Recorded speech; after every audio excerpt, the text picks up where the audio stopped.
오늘 본문에는 삼손에 대한 얘기가 나옵니다. 삼손에 대해서는 아마들 다들 아시리라는 생각이 들고요. 삼손이 힘이 좀 셌어요. 중고등부 삼손을 아시죠? 네. 고마워요. 반응해줘서. 삼손의 힘이 얼마나 셌냐면 3절에 나와요. 삼손이 이제 자기를 이렇게 해코지하려고 했었던 사람들이 막 매복하고 와가지고 삼손을 어떻게든 굴복시키려고 했었는데 여유롭게 자고 있었어요. 3절에 보면 삼손이 밤중까지 누워 자다가 그 밤중에 일어났어요. 그래서 얼마나 힘이 셌었는지 성 문짝들과 두 문설주와 문빗장을 모두 빼가지고 어깨에 메고 헤브론 앞 산 꼭대기에 갔다라고 얘기를 하고 있어요.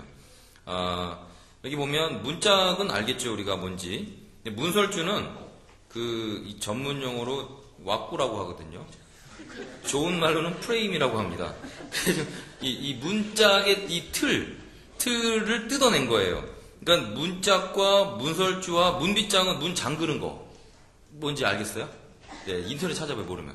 근데 그거를 모두 어깨에 메고 헤브론 꼭대기에 올라갔다는, 왜 하필 꼭대기에 올라갔을까요? 의시되려고. 힘이 세니까. 근데 제가 한번 생각을 해봤어요. 삼손이 키가 작았을까? 컸을까? 어떨 것 같아요? 성 문짝, 문설주 이런 거를 뜯어가지고 들었는데 키가 작으면 모양이 안 나오잖아요. 이게 막 땅에 끌릴 것 같잖아요. 그죠? 그래서 제가 보기엔 키가 좀 컸을 것 같아요. 그럴 것 같아요? 예, 하나님도 이 눈이 있으시니까 좀 큰 삼손이었을 것 같아요. 제가 아무리 찾아봐도 삼손의 키에 대한 내용은 안 나옵니다. 근데 어쨌든 삼손은 키가 컸을 것 같아요. 그리고 여유로웠고요. 힘이 셌어요. 하나님이 주신 달란트, 은혜가 그에게 있었던 거죠. 주변에 있는 사람들이 삼손이 있기 때문에 이스라엘한테 와가지고 어떻게 할 수가 없어요. 힘이 너무 세니까 웬만한 사람들은 거의 뭐 끝나는 거, 김종국보다 세다고 생각하면 돼요. 김종국 저리 가라는 거죠. 그래서 죄송합니다, 김종국 씨. 예, 어쨌든 이분의 힘이 너무 세가지고 주변에 있는 사람들이 어떻게 할 수가 없었어요. 그래서 이 적군이 뭐라고 얘기를 했냐면요, 삼손을 죽여라. 삼손을 어떻게든 굴욕시켜야 된다. 우리 앞에 무릎을 꿇려야 된다라고 얘기를 했던 거죠. 근데 그때쯤에 삼손이 연애를 했어요. 우리 청년들도 지금 연애를 하시잖아요. 그렇죠? 네, 저는 우리 교회 안에서 연애하시는 것도 괜찮습니다. 근데 꼭 저한테 보고를 해주셨으면 좋겠어요. 연애하시는 분들은 뜨끔하지 마세요. 대눈에 보이는 분도 몇몇 계세요. 근데 저녁에도 전화하셔도 되고 낮에 전화하셔도 되고 몇몇 쌍을 제가 결혼을 시켰습니다. 실제로 교회 안에서도 결혼을 하셨고 연상연하 커플도 있고 쌍둥이도 낳고 뭐 여러 모양들을 제가 봤어요. 근데 얘기를 해주셔야 제가 보호할 수 있어요. 그러니까 연애하시는 거는 괜찮으신데 꼭 말씀을 해주시면 좋겠습니다. 어쨌든 삼손이 들릴라라는 여인을 사랑하게 됐어요. 그러다 보니까 이 여자를 통해서 삼손을 어떻게든 굴욕시키게 만들기를 원했던 거죠. 그래서 5절에 보면요, 블레셋 사람의 방백들이 그 여인에게로 올라가서 그에게 말하는 거예요. 삼손을 깨워서 무엇으로부터 말미암아 그 큰 힘이 생기는지 우리에게 좀 설명을 해줘라. 그리고 그를 굴복시켜주면 좋겠다. 근데 돈을 주겠다라고 얘기를 했던 거예요.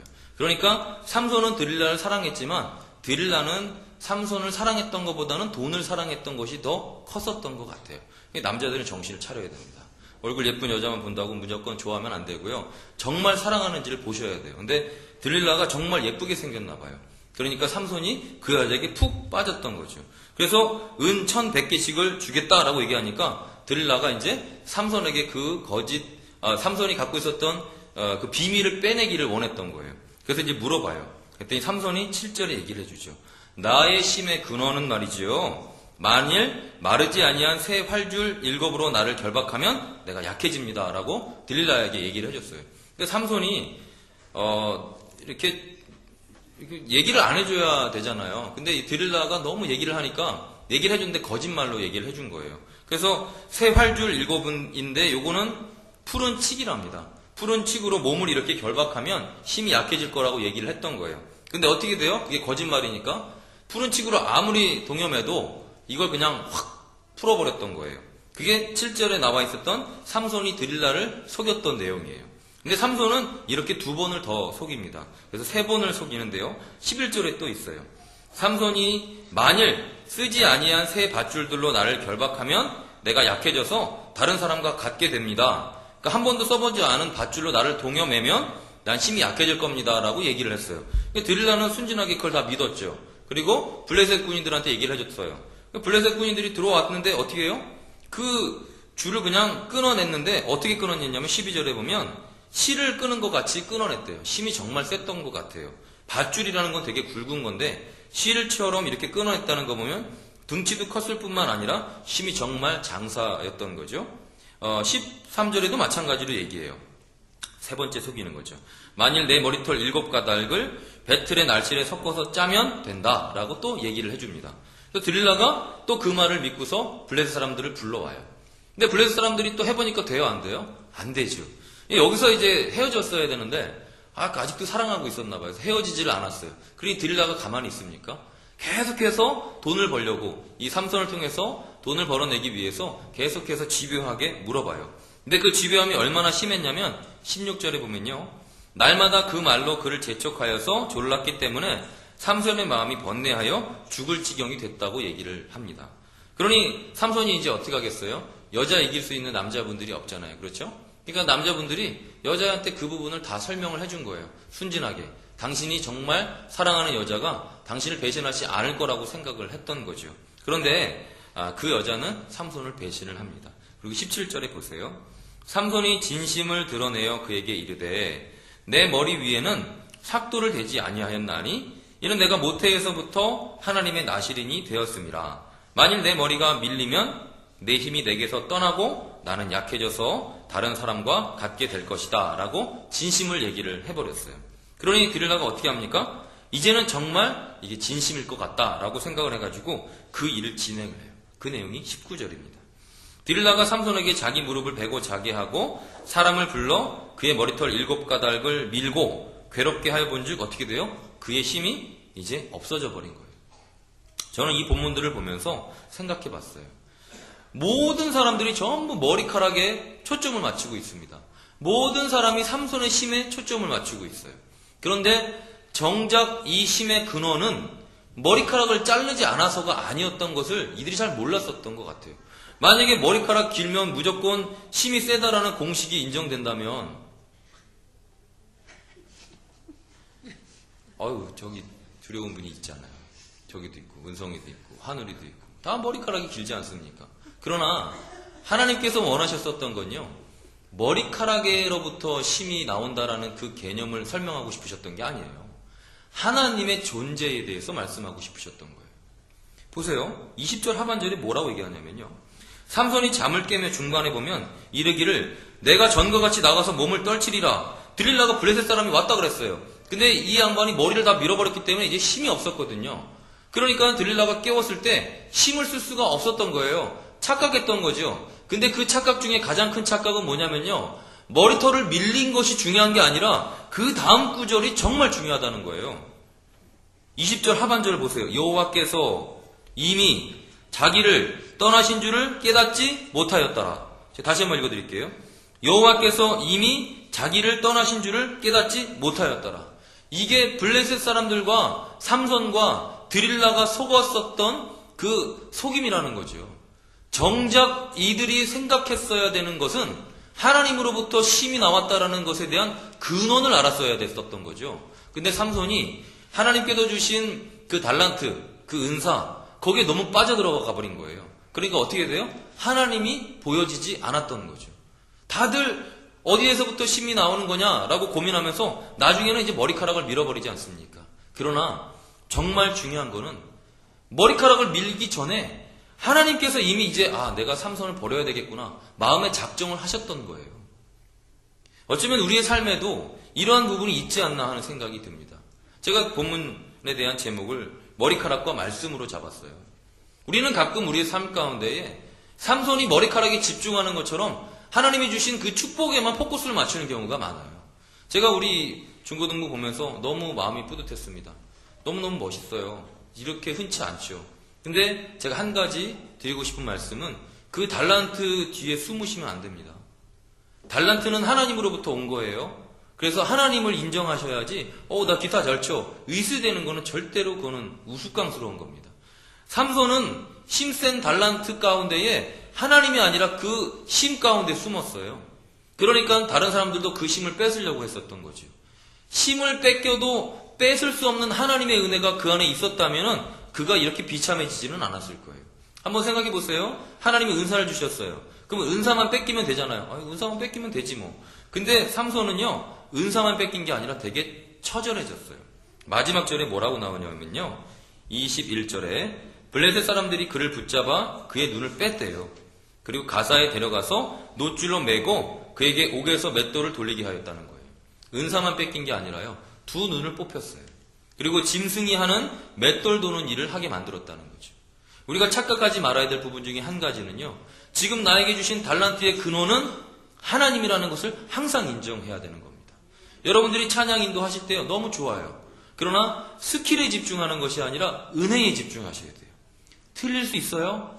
여러분들은 프로가 아니세요. 물론 전수아님은 되게 싫어하겠지. 그래서 틀리면 안 되겠지만, 그러나 틀리는 것보다 더 중요한 것, 틀리고 안 틀리고보다 더 중요한 것은 하나님의 은혜라는 거죠. 하나님의 말씀, 하나님의 사랑, 거기에 집중하셔야 되는 거예요. 여러분들 다음 주에 하는 거 콘서트 아니시죠? 맞죠? 다음 주에 하실 때 큰 은혜가 있어야 돼요. 그러기 위해서 여러분들이 뭘 하셔야 될까요? 연주에 대한 연습도 많이 하셔야 되지만 기도로 무장하지 않으시면 절대로 은혜를 끼칠 수가 없을 겁니다. 제가 여기 아까 청년 한 명 서 있었잖아요. 되게 멋있는 우리 회장이에요. 노경진 회장이라고. 기타 잘 치죠. 제가 그 친구한테도 얘기했어요. 경진아, 너의 삶에 정말 스킬이 너무너무 중요하지만 정말 중요한 게 뭔지 아니? 하나님의 은혜를 기타를 통해서 보내는 거라고. 정말 중요해요. 여러분 다음 주에 하실 때도요, 은혜가 끼쳐졌으면 좋겠어요. 오늘 분명히 은혜가 있었어요. 여러분들이 찬양 연주할 때, 여러분들이 찬양하실 때 뒤에서 제가 너무 좋았어요. 아마 우리 성도님들이 다 좋으셨을 거라고 생각하는데, 동의하시면 우리 청소년들을 위해서 박수 한번 드릴까요?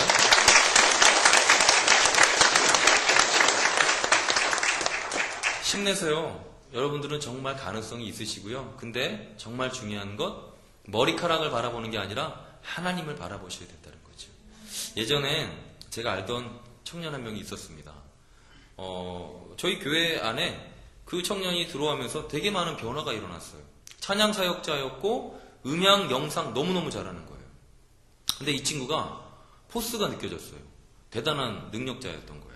그러다 보니까 우리 청년들의 찬양단이 막 휘청휘청 하는 거죠. 그 친구한테 빨려 들어가기 시작했어요. 능력도 좋을 뿐만 아니라 목소리에 모르는 게 없는 거예요. 너무 잘하는 거예요. 근데 뭐가 문제였냐면, 제가 그 친구와 상담을 하면서 뭐가 느껴졌냐면, 이 친구가 은사가 너무 세다 보니까 하나님이 안 보이고 은사 가운데에 있더라고요. 그러니까 예배를 드리면요, 그 친구는 가서 저 음향 담당을 해요. 근데 음향 뒤에 숨는 거야. 예배자로서 음향을 만지는 게 아니라 엔지니어처럼 만지더라고요. 기타 연주도 마찬가지였고. 그래서 제가 몇 번의 충고를 했었거든요. 근데 도저히 그 은사 가운데서 빠져나오지 못하더라고요. 우리 모두에게 어른들도 마찬가지입니다. 하나님은 우리에게 은사를 주셨어요. 그것이 하나님의 큰 복이죠. 돈이 될 수도 있습니다. 돈 많이 버시는 것도 하나님의 은사고 복이죠. 그러나 돈 뒤에 숨으면 안 되죠. 돈을 통해서 하나님이 어떻게 행하실지에 대한 재정의 축복의 이유를 알으시면 하나님을 붙잡으실 수 있는데, 재정을 붙잡으면 큰일 납니다. 마찬가지예요. 지식적인 부분도 마찬가지고요. 분명히 우리에게 하나님은 이러한 모양 저러한 모양으로 분명한 달란트를 주셨다는 겁니다. 그런데 가끔 한번 생각을 해보세요. 정말 내가 하나님을 생각하고 있는 건지, 아니면 하나님이 축복한 그 은사만 바라보고 있는 건지, 이 부분에 대해서 분명히 생각하셔야 된다는 겁니다. 근데 너무 감사한 것은 하나님은 은사와 부르심에 후회가 없다는 거예요. 한번 은사를 주시면 뺏어가지 않으시는 거예요. 왜냐면 그냥 줬기 때문이죠. 그렇기 때문에 심지어는 이단이 된다 할지라도 그들이 은사가 있어요. 그래가지고 막 치유가 있다는 거죠. 그럼 치유만 바라보는 분은 하나님이 없어도 치유만 있는 곳으로 가게 되어 있어요. 그래서 예수 그리스도께서 이 땅 가운데서 오셔서 하신 일 중에요, 그냥 몸만 낫게 하는 게 아니라 전인 치유를 하셨어요. 영혼까지도 낫게 하셨다라는 거죠. 하나님을 사랑하는 것과 몸이 낫고자 하는 이 두 가지를 같이 어루만지셨던 거죠. 그렇기 때문에 주변에 있는 의사들과는 다른 구별된 모습을 가지셨다는 거예요. 청년, 청소년, 우리 장년 다 마찬가지입니다. 분명히 우리가 못해요 해도 잘하는 부분이 있으실 거예요. 어떤 분은 목소리가 너무 좋으실 수도 있고, 어떤 분은 찬양을 너무 잘하실 수도 있고, 어떤 분은 삼손처럼 힘이 셀 수도 있겠죠. 어떠한 모양이든 간에 주님은 분명히 달란트를 주셨습니다. 그런데 이 달란트 가운데에 너무 치중해 버리게 되면 하나님이 안 보인다는 거예요. 전 가끔 생각해 봅니다. 주님, 십자가에 달리시기 전에 한 번쯤 당신의 은사를 사용해 보실 수 있지 않았을까요? 예수님이 큰 기침 한 번만 했다 그래도 땅이 쩍쩍 갈라졌을 텐데, 그렇지 않아요? 모세가 지팡이만 들어도 홍해가 갈라지는데, 신이고 완전한 신이고 완전한 하나님인, 완전한 신이고 완전한 사람이신 예수님이 큰 기침 한 번만 해도 뭐 다 난리가 나지 않겠습니까? 근데 어떻게 돼요? 예수님이 십자가에 달리시기 전에 은사를 사용하셨을까요? 안 사용하셨어요. 왠지 알아요? 하나님의 뜻을 순종하는 데 있어서 자기에게 주었었던 그 안정감 포기한 거예요. 여러분들에게 주신 그 은사가 너무나 중요하고 귀중합니다. 그러나 때로는 하나님의 말씀에 비교해서 내가 지금은 은사를 사용할 때가 아니라고 생각하면 절대로 사용하시지 말아야 된다는 거죠. 이건 되게 중요한 얘기입니다. 가끔은 은사를 사용하고 싶거든요. 왜냐하면 은사를 사용하면 내가 스포트라이트를 받아요. 기타 잘 치는 분들, 하나님의 은사 합력하여 선을 이루는데 그 자리에 세워지는 게 아니라 누군가에게 그 자리를 내줘야 될 때도 있지 않겠어요? 그쵸? 근데 그 자리에서 내가 드러나고 싶어서 쭉 나갔어요. 스포트라이트를 받겠죠? 그러나 하나님이 원하시는 합력하여 선을 이루는 거에서는 죄송합니다만 빵점. 그러면 안 된다는 거예요. 하나님은 오늘 본문을 통해서 우리에게 말씀하십니다. 교회에서도 마찬가지세요. 내가 달란트를 갖고 있지만 때로는 양보해야 될 때도 있으실 거예요. 때로는 내 달란트를 사용해야 될 때도 있으실 거고요. 들고 나가는 자리에 대해서 분명히 지혜가 있으셔야 됩니다. 하나님 앞에 기도함으로 인해서 나에게 원하시는 것이 무엇인지에 대해서 깨달으셔야 된다는 거죠. 삼손은 머리카락에 초점을 맞췄어요. 그는 하나님의 말씀과 하나님의 뜻 가운데 순종하는 것보다는 자기의 힘을 믿었던 거죠. 으스대기 시작을 했었어요. 그러다 보니까 어떻게 합니까? 파멸에 빠져 넘어져 가버렸던 것이죠. 22절에 얘기하지 않습니까? 21절에. 그는 붙잡혔어요. 머리카락 밀렸으니까 이제 달란트도 뺏겼죠. 그러니까 달란트만 뺏긴 게 아니라 눈이 다 뽑혔어요. 그리고 짐승과 같은 처우를 받게 됐단 말이죠. 우리가 착각하지 말아야 될 부분 중에 한 가지는 내게 주셨었던 그 달란트의 근본은 달란트가 아니라 달란트를 주신 하나님이라는 겁니다. 이건 예화를 많이 들어서 우리 아시잖아요. 사랑하는 남편이 출장을 갔다가 오시면서 예쁜 목걸이를 하나 사오셨습니다. 그래서 아내는 분명히 남편을 기다렸을 거 아닙니까? 언제 올려나. 내가 진짜 남편이 너무너무 보고 싶고 아이들도 아빠를 보고 싶었어요. 근데 아빠가 두 가지 선물을 사왔습니다. 아이들을 위해서는 초콜릿을 사왔고 또 이 사랑하는 아내를 위해서는 아주 그냥 돈을 털털 떨어가지고 목걸이 하나를 딱 사가지고 왔어요. 그래서 들어왔더니 막 애들이 다 몰렸어요. 아내하고 애들이 다 모여 여보 아빠 하고 딱 오는데 선물을 딱 꺼냈어요. 그때 어떻게 해요? 와이프는 그 선물만 획 가지고 가버리는 거예요. 거울 앞에 가서 보려고. 아이들은 쪼꼬라서 가지고 가버리는 거죠. 그럼 남편은 어떻게 되는 거예요? 이제 선물 뺏기고 이제 신반이 삼손이 된 거죠. 이게 참 웃기지 않습니까? 정말 원한 것은 선물을 주는 아빠여야 되는데 그렇잖아요. 왜냐면 그깟 선물은 내가 지금 안 받는다 해도 또다시 아빠의 마음만 사로잡으면 또다시 선물을 받을 수 있잖아요. 그렇죠? 용돈을 받고 싶으면 아빠한테 잘해야 돼요. 용돈을 받고 싶으면 엄마한테 잘하셔야 돼요. 지금 당장 용돈만 받고서 아빠 엄마를 쌩까면 안 돼요. 전문 용어를 쓸게요. 중등부니까 고등부니까. 엄마 아빠는 쌩까는 대상이 아니라 사랑하는 대상이잖아요. 그렇죠? 그러니까 사랑을 이렇게 계속 표현하면 이게 지혜로운 거예요. 계속 야금야금 오래도록 지속적으로 이렇게 용돈을 받으실 수가 있는 거죠. 엄마 아버지가 그거 모르겠어요? 속아주시는 거죠. 정말 중요한 거는 삼손이 하나님을 버리고 달란트를 부여잡은 것이 지혜로운 것이겠습니까? 아니면 삼손이 달란트를 버리고 하나님을 선택하는 것이 옳았을까요? 당연히 뭔지 알겠죠. 저는 여러분들이 다음 주에 있을 이 찬양제에서 은혜를 끼치는 자들이 되셨으면 좋겠어요. 아마 스킬로는 다른 중고등부보다 더 뛰어나기가 정말 쉽지 않을 겁니다. 그러나 은혜로는 가능해요. 하나님에 대한 간절한 마음만 있다면요. 그분을 사랑하는 마음, 간절한 마음이 있다면요. 여기서 기타를 드르릉, 우리 슬비가 신디를 드르릉 쳤는데 은혜가 펼쳐져 나가는 거예요.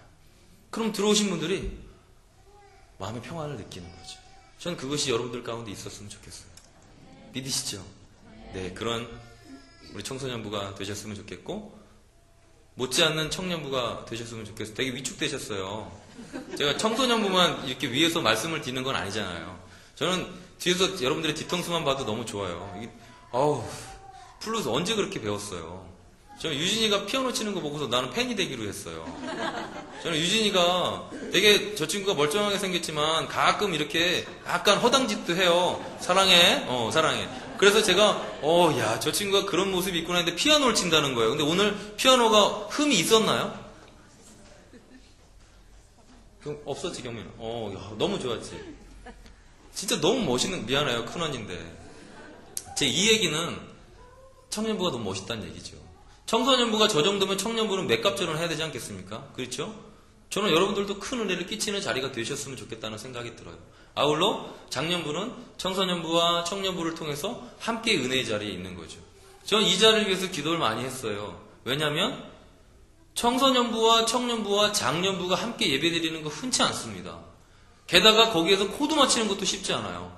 오늘 찬양 선곡이 조금 맞지 않았다고 생각하실 분도 있지만 또 더러는 따라 하시는 분들도 계셨거든요. 이렇게 코드 맞추기가 쉽지 않아요. 왜냐면 세대가 다르시기 때문에 지금 찬양과 그때 당시의 찬양은 서로 다르단 말이에요. 그러나 은혜는 세대를 넘나들잖아요. 그래서 가사만 보고 찬양을 따라하지 않으신다 할지라도 은혜는 같이 느끼시는 거예요. 믿으시죠? 저는 그 은혜가 오늘 있었다고 생각합니다. 그것이 전민제일교회의 힘이에요. 전민제일교회의 달란트예요. 우리는 연합하여 합력하여 선을 이루는 것을 지금 해나가고 있는 거예요. 더 확장되겠죠. 그래서 언젠가 여기에 더 많은, 더 다양한 부류의 분들이 예배를 드린다 할지라도 하나님의 은혜로 함께 기뻐할 수 있는 그 예배가 되지 않겠나. 저는 그걸 기대하고 있습니다. 사실 오늘 예배 다들 일찍 와주셔서 너무 감사했어요. 제가 한 주 동안에 죽음으로 들어가고 싶었답니다. 설교를 하고 나서. 그러나 제가 감히 말씀드리는 건 하나님이 그렇게 하셨을 거라고 생각해요. 그리고 일주일 동안 계속 고민하고 이렇게 하면서 정말 안 오시면 어떡하지? 진짜 커피 드시러 다른 카페로 가시면 어떡하지? 밥만 먹고 다 가시면 어떡하지? 그런 생각이 들었습니다. 그런데 나와주셔서 너무 감사하고 제가 사실은 안 보였지만 찔끔 울었답니다. 여러분들을 사랑하는 하나님의 마음이 느껴졌기 때문이에요. 그거 아세요? 버린 자식은 때리지도 않아요. 버린 자식은요, 때리지도 않는다고요. 사랑하기 때문에 때리는 거예요. 이 말 중고등부 믿으시면 하면. 철들었구나, 니네. 그럼 맞으면 아프다고 하지 마. 정말이지, 자녀를 사랑하기 때문에 때리는 거예요. 왜냐면 그 부족한 부분을 채워야 사회에 나가서 살아갈 수 있기 때문이에요. 정말 그렇더라고요. 저는 전민제일교회의 가능성을 봤습니다. 죄송합니다. 늘상 봐야 되는데 이제 느낀 것만 같아서. 그러나 계속 업그레이드 되고 있는 거예요. 계속 가능성이 계속 보이는 거죠. 분명히 할 수 있고 하나님의 은혜 가운데 우리가 있을 수 있다는 거죠. 이러한 예배를 통해서요. 하나님께 영광을 돌리는 겁니다. 하나님의 기쁘시게 하면 누가 좋아요? 하나님도 좋고 우리도 좋죠. 왜냐면 하나님은 모든 걸 갖고 계신 분이잖아요. 그럼 기분 좋으면 어떻게 됩니까? 청소년부 대답해봐. 엄마 아빠가 기분 좋으면 주머니에서 뭐가 나오니? 주머니에서 뭐가 나와? 용돈이 나오잖아. 엄마 아빠가 기분 좋으면. 하나님이 기분 좋아도 용돈이 나옵니다. 여러분의 기도의 응답에 대한 하나님의 은혜가 임하는 거예요. 그렇기 때문에 우리가 예배를 통해서 하나님 앞에 그렇게 난리치는 거예요. 주님 당신밖에 없습니다. 아니라 한들 기뻐하는 거예요. 그러면 기쁨이 진짜 이 안에서부터 나오는 겁니다. 두 가지예요. 행동함으로 인해서 기뻐지는 것도 있고요. 기뻐함으로 인해서 행동하는 경우가 있어요. 무슨 말이냐면 웃기지 않아. 기쁘지 않은데 웃다 보면 기쁜 일이 생기는 경우가 있어요. 그리고 진짜 기뻐서 웃는 경우도 있고요. 근데 어찌됐건 이렇게 됐건 저렇게 됐건 어쨌든 둘 다 웃어야 되는 거죠. 예배도 마찬가지입니다. 내가 하나님이 계신데 전능자가 계신데 그분 외에 다른 그 누구도 나를 사랑하는 그분만이 나를 더 사랑하고 가장 사랑하고 나를 위해 모든 것을 해주는 분이 계신데 그분이 있는데 내가 울어요. 슬퍼요. 짜증나요. 우울해요. 그 말이 안 되지 않습니까? 하나님이 계신데 안 그래요? 하나님이면 돼요. 하나님을 잘 믿는 것이 여러분의 영혼이 잘 되는 것이고요. 그 이후에 범사가 잘 되어져 가는 거라는 거죠. 저는 그런 은혜가 우리 안에 차고 넘치기를 간절히 축원합니다. 감사하고 사랑합니다. 하나님이 우리를 얼마나 사랑하시는지 또다시 깨닫게 하여 주셔서 감사합니다. 아버지 하나님을 사랑하는 마음 예배로 표현하게 하시고 어디에 있든지 주님을 그리워하는 마음 변치 않게 하시고 하나님의 어떤 크고 좋은 것을 우리에게 선물한다 할지라도 선물만을 바라보는 것이 아니라 선물을 주신 하나님을 바라보는 지혜로운 자녀들이 되게 하여 주시옵소서. 지금은 우리 주 예수 그리스도의 은혜와 한량없는 하나님의 사랑하심과 성령의 교통하심이 아버지를 전심으로 사랑하는 우리 모두에게 영원 무궁토록 함께 하시기를 간절히 축원하옵나이다.